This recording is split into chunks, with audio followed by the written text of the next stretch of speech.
Hello, welcome. This reading is going to be on a little book called It Works.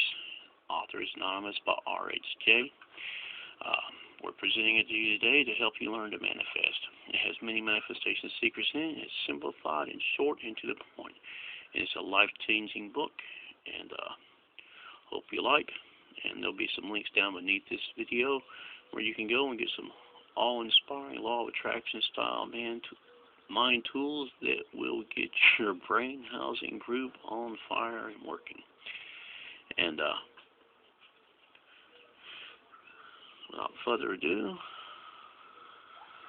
I hope the machine is up to the task, and here goes. If you know what you want, you can have it. The man who wrote this book is highly successful and widely known for his generosity and helpful spirit. He gives full credit for all he has accomplished in mastering circumstances, accumulating wealth, and winning friends, to the silent working out of a simple, powerful truth which he tells about his work. He shows you here an easy, open road to a larger, happier life, knowing that the greatest good comes from helping others without expecting praise. The author of this work has requested that his name be omitted. So what is the real secret of obtaining desirable possessions? Are some people born under a lucky star or other charm which enables them to have all that which seems so desirable? And if not, what is the cause of the difference in conditions under which men live? Many years ago, feeling that there must be a logical answer to this question, I decided to find out, if possible, what it was. I found the answer to my own satisfaction, and for years have given the information to others who have used it successfully. From a scientific, psychological, or theological viewpoint, some of the following statements may be interpreted as incorrect, but nevertheless, the plan has brought the results desired to those who have followed the simple instructions. And it is my sincere belief that I am now presenting it in a way which will bring happiness and possessions to many more. If wishes were horses, beggars would ride, is the attitude taken by the average man and woman in regard to possessions. They are not aware of a power so near that it is overlooked, so simple in operation that it is difficult to conceive, and so sure in results that it is not made use of consciously or recognized as the cause of failure or success. Gee, I wish I were mine, is the outburst of Jimmy the office boy as a new red roadster goes by. At Florence, the telephone operator expresses the same thought regarding a ring in the jeweler's window, while poor old Jones, the bookkeeper, during the Sunday stroll, replies to his wife, "Yes, dear, it would be nice to have a home like that, but it is out of the question. We will have to continue to rent." Landon, the salesman, protests that he does all the work, gets so short of the money, and someday will quit his job and find a real one. And President Bondum, in his private sanctorum, voices a bitter tirade against the annual attack of hay fever. At home is much the same. Last evening, father declared that daughter Mabel was headed straight for disaster. And today, mother's allowance problems and other trying affairs fade into insignificance as she exclaims, "This is the last straw." Robert's school teacher wants to see me this afternoon. His reports are terrible. "You know, but I'm late for bridge now. She will have to wait until tomorrow." So goes the endless stream of expressions like these from millions of people in all classes who give no thought to what they really want, and who are getting all they are entitled to or expect. If you are of these millions of thoughtless talkers or wishers, and would like a decided change from your present condition, you can have it. But first of all, you must know what you want, and this is no easy task. When you can train your objective mind, or the mind that you use every day, to decide definitely upon the things or conditions you desire, you will have taken your first step in accomplishing or securing what you know you want. To get what you want is no more mysterious or uncertain than the radio waves all around us. Tune in correctly and you get a perfect result. But to do this, it is of course necessary to know something of your equipment and have a plan of operation. You have within you a mighty power, anxious and willing to serve you, a power capable of giving you that which you earnestly desire. This power is described by Thompson J. Hudson, Ph.D., LL.D., author of The Law of Psychic Phenomena, as your subjective mind. Other learned writers use different names and terms, but all agree that it's omnipotent. Therefore, I call this power Emmanuel, or God in us. Regardless of the name of the great power, or the conscious admission of a God, the power is capable and willing to carry to complete and perfect conclusion very earnest desire of your objective mind. But you must be really in earnest about what you want. Occasional wishing or half-hearted wanting does not form a perfect connection or communication with your omnipotent power. You must be in earnest, sincerely and truthfully desiring certain conditions or things, mental, physical, or spiritual.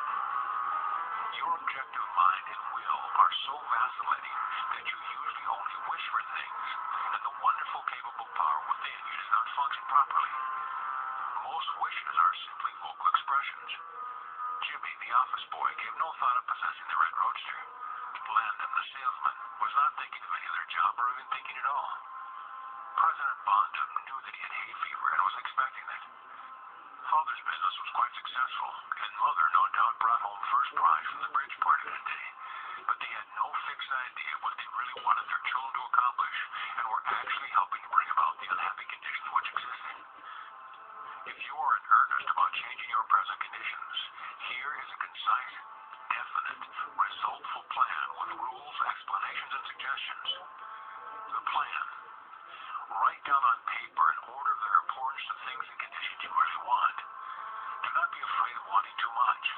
Go to the limit of writing down your wants. Change a list daily, adding to or taking from it, until you have it about right. Do not be discouraged on account of changes, as this is natural. There will always be changes and additions with accomplishments and increasing desires. 3 positive rules of accomplishment. 1. Read the list of what you want 3 times each day, morning, noon, and night. 2. Think of what you want as often as possible. 3. Do not talk to anyone about your plan except to the great power within you, which will unfold to your objective mind the method of accomplishment. It is obvious that you cannot acquire faith at the start.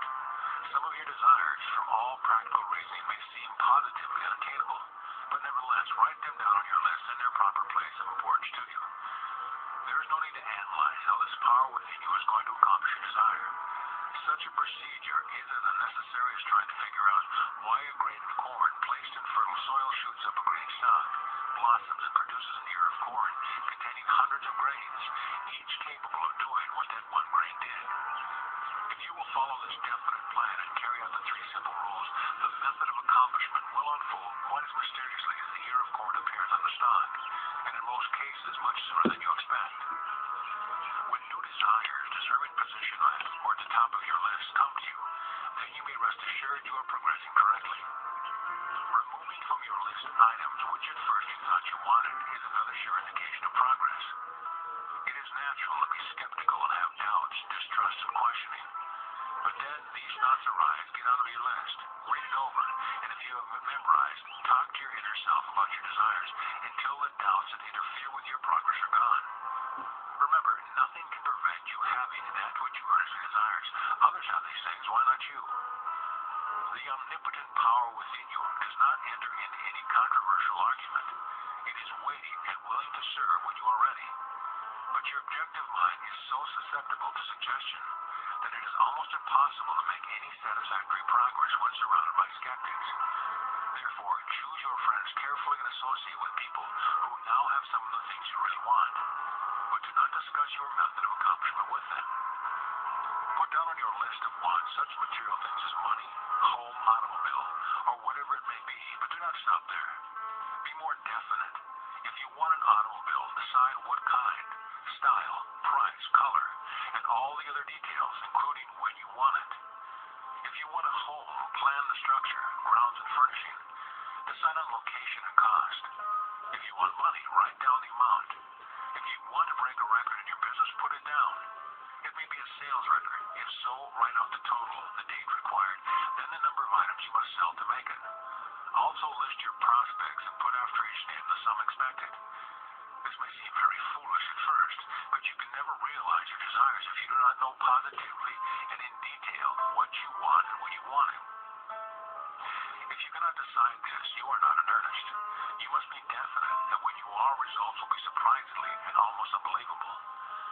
A natural and ancient enemy will no doubt appear when you get your first state of accomplishment. This enemy is discredit, in form of such thoughts as, it can't be possible, it just happened to me, what a remarkable coincidence. When such thoughts occur, give thanks and assert credit to your omnipotent omnipotent power for the accomplishment. By doing this, you gain assurance and more accomplishment, and in time, prove to yourself that there is a law which actually works at all times when you are in tune with it. Sincere and earnest thanks cannot be given without gratitude, and it is impossible to be thankful and grateful without being happy. Therefore, when you are thanking your greatest and best friend, your omnipotent power for the gifts received, do so with all your soul and let it be reflected in your face. The power and what it does is beyond understanding. Do not try to understand it, but accept the accomplishment with thankfulness, happiness, and strength and faith. Some cautions. It is possible to want and obtain that which will make you miserable, that which will wreck the happiness of others, that which will cause sickness and death, and that which will rob you of eternal life. You can have what you want, but you must take all that goes with it. So in planning your wants, plan that which you are sure will give you and your fellow man the greatest good here on earth, thus paving the way to that future hope beyond the pale of human understanding. This method of securing what you want applies to everything you are capable of desiring, and the scope being so great, it is suggested that you first list consist of only those things of which you are quite familiar, such as an amount of money or accomplishment or the possession of material things. Such desires as these are more easily and quickly obtained than the discontinuity of a fixed habit, the welfare of others, and the healing of mental and bodily ills. Accomplish the lesser things first, then take the next step. And when that is accomplished, you will seek the higher and really important objectives in life. But long before you reach a stage of your progress, many worthwhile desires will find their place on your list. One will be to help others as you have been helped. Great is the reward to those who help and give without thought of self, as it is impossible to be unselfish without gain. In conclusion, a short while ago, Dr. Emil Queen came to this country and showed thousands of people how to heal themselves. Thousands of others spoofed at the idea, refused his assistance, and are today where they were before his visit. So with the statements and plan presented to you now. You can reject or accept. You can remain as you are, or have anything you want. The choice is yours. But God grant that you may find in this short volume the inspiration to choose aright, follow the plan, and thereby obtain, as so many others have, all things, whatever they may be, that you desire. Read or listen to the entire book over again and again, and then again. Memorize the 3 simple rules. Test them now on what you want most this minute. This book could have extended easily over 350 pages, but it has been deliberately shortened to make it as easy as possible for you to read, understand, and use. Will you try it? Thousands of better lives will testify to the fact that it truly works. Note from the author. Dear reader, the great possessions of life are all gifts mysteriously bestowed. Sight, hearing, aspiration, love, or life itself. The same is true of ideas. The richest of them are given to us, as for instance, the powerful idea which this book has given you. What are you going to do with it? Are you surprised when I tell you the most profitable thing you can do is to give it away? You can do this in an easy and practical way by having this book sent to those you know who need it. In this way, you can help in the distribution of this worthwhile effort to make the lives of others better and happier. You know people who are standing still, who are worried and discouraged. This is your chance to help them help themselves. If you withhold this book from them, you will lose the conscious satisfaction that comes from doing good. If you see that they get this book, then you put yourself in line with the law of life which says, you get by giving, and you may rightly expect prosperity and achievement. At the very least, you will have the inner sense of having done a good deed with no hope of being openly thanked, and your reward will come securely in added power and larger life. The author.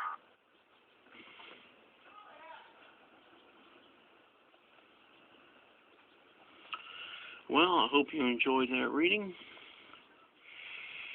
And I'm sharing this book with you and passing it on. And there's a link down beneath here where you'll be able to get some incredible mind tools.